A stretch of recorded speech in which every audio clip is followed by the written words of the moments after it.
the past, I've shared some resources for talking to children about race and racial injustice, shared some books for children and some other tools. But today I want to share a book that I've been reading that is aimed for adults. So for any providers, teachers, program leaders, directors, anyone working in the early care and education field.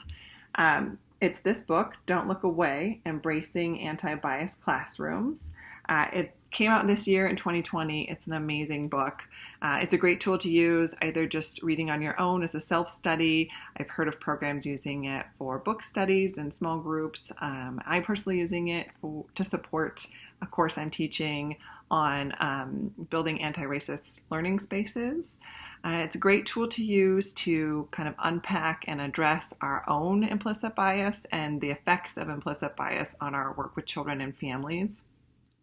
It's also a great tool for us to kind of support all of us in our implementing of culturally responsive and anti-bias practices. So there's 7 different chapters in this book. The first one is ECE, Roots in Social Justice, right? So it's looking at implicit bias, it's looking at suspension and expulsion, and some other topics. The second chapter is on white privilege and institutional racism.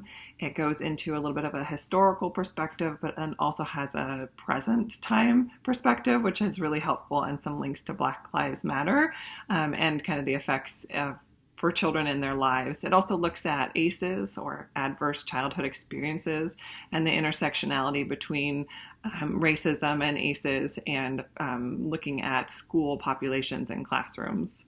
The third chapter is titled, What If Educators Change the World? And it's all about our own role in making kind of meaningful anti-racist changes in the field, and some concrete steps that anyone in the field can kind of take to support this work.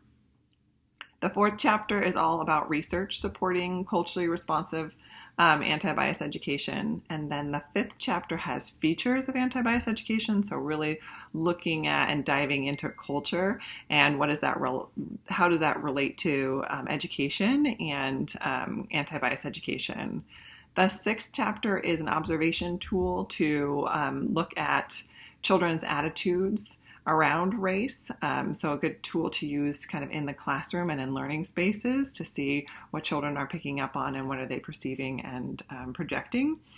And then the seventh chapter is looking outside the classroom and looking at community and family involvement. So again, the book, Don't Look Away, Embracing Anti-Bias Classrooms, phenomenal, great tool to use for your own learning and kind of to challenge your own practices of your programs, and having all of us look at the field of early childhood education. Hope you enjoy it.